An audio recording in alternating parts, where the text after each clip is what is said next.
జూబ్లీహిల్స్ ఉప ఎన్నికల్లో తమ అభ్యర్థిగా వల్లాల నవీన్ యాదవ్ ను కాంగ్రెస్ పార్టీ ఖరారు చేసింది. ఈ మేరకు అఖిల భారత కాంగ్రెస్ ప్రధాన కార్యదర్శి కేసీ వేణుగోపాల్ ప్రకటన విడుదల చేశారు. దీంతో నవీన్ యాదవ్ అనుచరులు రాత్రి సంబరాలు నిర్వహించారు.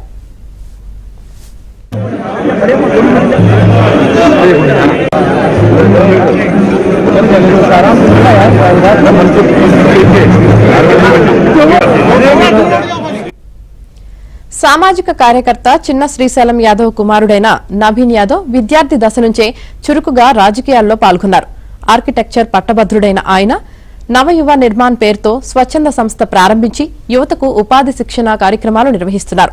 2014లో ఆయన జూబ్లీహిల్స్ నుంచి ఎంఐఎం అభ్యర్థిగా పోటీ చేశారు. 2018లో ఎంఐఎం టికెట్ ఇవ్వకపోవడంతో పార్టీని వీడి స్వతంత్ర అభ్యర్థిగా బరిలోకి దిగారు.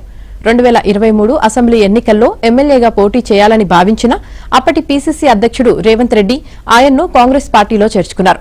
ప్రస్తుతం జూబ్లీహిల్స్ శాసనసభ నియోజకవర్గానికి ఎన్నికల ఇన్ఛార్జిగా వ్యవహరిస్తున్నారు.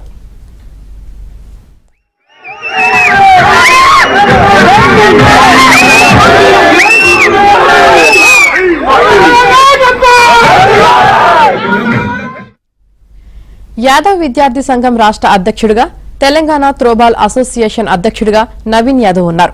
జూబ్లీహిల్స్ ఉప ఎన్నిక తెరమీదకు వచ్చినప్పటి నుంచి అభ్యర్థిగా ఆయన పేరే ప్రముఖంగా వినిపించింది. ఇన్ఛార్జ్ మంత్రులు, పీసీసీ నాయకులు చర్చలు జరిపి నవీన్ యాదవ్, అంజన్ కుమార్ యాదవ్, సిఎన్ రెడ్డి పేర్లను ఏఐసీసీకి పంపించారు.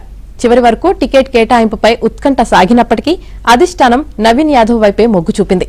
నవీన్ యాదవ్ కు పార్టీ టికెట్ కేటాయించడంతో ఆయన ఇంటి వద్ద బుధవారం రాత్రి అభిమానులు, కార్యకర్తలు బాణసంచా కాల్చుతూ సంబరాలు చేసుకున్నారు. తనను అభ్యర్థిగా ప్రకటించిన సోనియా గాంధీ, రాహుల్ గాంధీ, ఏఐసీసీ అధ్యక్షుడు Mallikarjun Kharge, PCC chief Mahesh Kumar Goud, CM Revanth రెడ్డికి నవీన్ యాదవ్ ధన్యవాదాలు తెలిపారు. ఈ ఉప ఎన్నికల్లో భారీ మెజార్టీతో కాంగ్రెస్ విజయం తథ్యమన్నారు.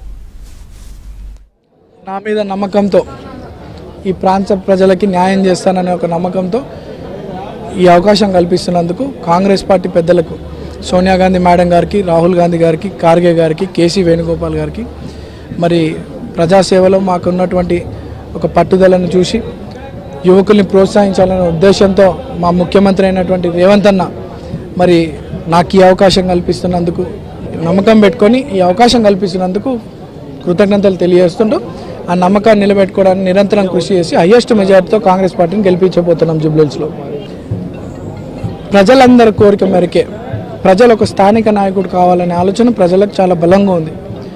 ఎందుకంటే వాళ్ళకి అవైలబుల్ ఉండే లీడరు, వాళ్ళ కష్టసుఖాలు తెలిసినటువంటి వ్యక్తి కావాలి.